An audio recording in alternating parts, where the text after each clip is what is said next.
Welcome back, brothers and sisters. I am Braden. This is Langley Outdoors Academy, the place where we not only talk about what's going on in the gun world, but also how we're going to fix it together. And the content that we're going to talk about today is something that strikes me so odd.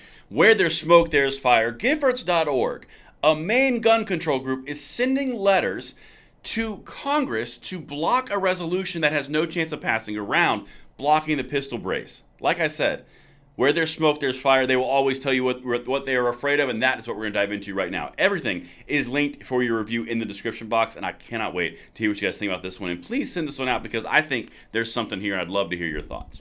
Now, of course, make sure you like the video, subscribe to the channel, and turn that notification bell on. We have got some freedom to spread out on the daily here, and we appreciate you being with us.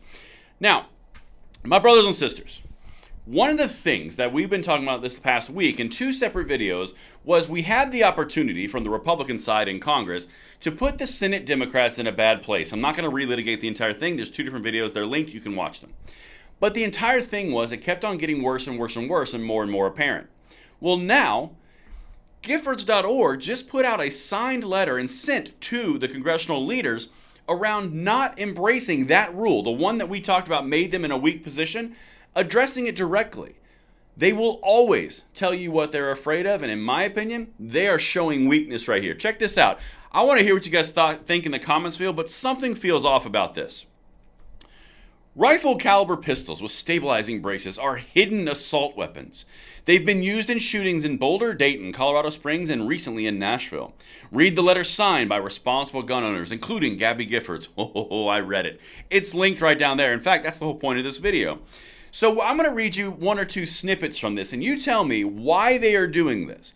Because as we look at this high level, the Congressional Review Act, or the disapproval movement that was founded in the House and the Senate, has no chance of passing, has no chance of becoming law, has no chance of blocking the pistol brace rule through the legislative actions of Congress.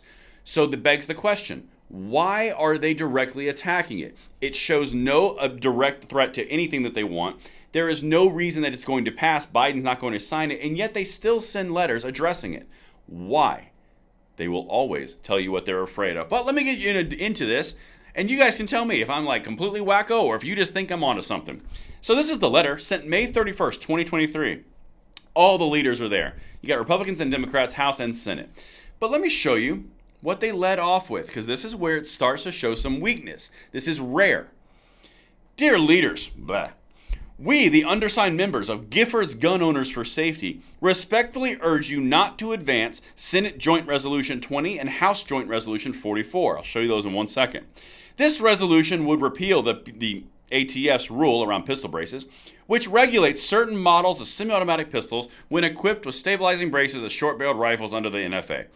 Again, it's kind of weird that they're doing this. Here's the resolutions for your review. This is Joint Resolution 20. This is all about pistol braces in the Senate. Okay? Here's Joint Resolution in the House. Same thing. This was done by Representative Clyde. We talked about that. That's the impetus for the last two videos. This has the chance to put vulnerable Democrats in an awkward position where they don't have to get votes from pro-gun states, basically. Pro-gun state senators who are Democratic puts them in an awkward spot. Now they're saying don't endorse this. But why? In order for this to become law and basically undo the ATF's actions, Biden has to sign it. The Senate has to pass it, and so does the House. You have to have a veto-proof majority if Biden vetoes it, and they don't. There's no vulnerability there legislatively, and yet they still send the letter. Let me show you what they're saying in this said letter. Again, they're showing you what they're afraid of. Giffords Gun Owner for Safety is made up of gun owners from 48 states and the District of Columbia. Yeah. Anyway, listen to the highlighted parts. Therefore, we stand in strong opposition to both resolutions. This resolution seeks to repeal ATF's rule under the false pretense that this regulation infringes on the rights of law-abiding gun owners to own, possess, or purchase stabilizing braces. It's not about owning and purchasing and accessing stabilizing braces. It's about the fact that you reclassified something outside of Congress and then made it a taxable item underneath a felony consequence. But let's not split hairs. The entire point here is, again, why are they attacking this? It's a false pretense. You already won. At least you've told us you won. Why is that a thing? Or could it be that maybe there's 3 injunctions that you're really not too pleased with and there's legislative pressure? You got your hand caught in the cookie jar is what it sounds like, because now the people who would push your agenda forward in Democratic seats in the Senate are going to be more vulnerable if this happens. They'll always tell you what they're afraid of. Like I said, smoke, there's fire. And here's the last quote. As gun owners, we know that a stabilizing brace does not change the caliber of the firearm or the rate at which ammunition is fired. Okay, weird. We know that the original intent of the brace was to assist people with disabilities with firing pistols accurately and safely. Okay, so you disavowed any kind of issue that you said it was a big issue. You understand the actual access point of the why it was created for those with needs on that kind of front. But we're also acutely aware that over the years, the designs of these braces have evolved, making it easier to use them like a shoulder stock to establish a third point of contact when firing. When paired with certain semi-automatic pistol models with barrels shorter than 16 inches, like AR and AK type pistols, the addition of stabilizing braces that can be shouldered transforms the handgun into a short-barreled rifle. Why are they going down this road? I thought this whole thing was already litigated. It doesn't make sense. And for you to undermine your point, but then to say, but criminals can do this? What's the point here? Again, these resolutions don't have a chance. Why are you attacking them? Always tell you what they're afraid of, because it would put the bigger, broader Democratic narrative at risk if they lose 3 Democratic senators in pro-gun states. Everything that we've been covering is culminating right here. Last thing, this is where Gabby Gifford signs it.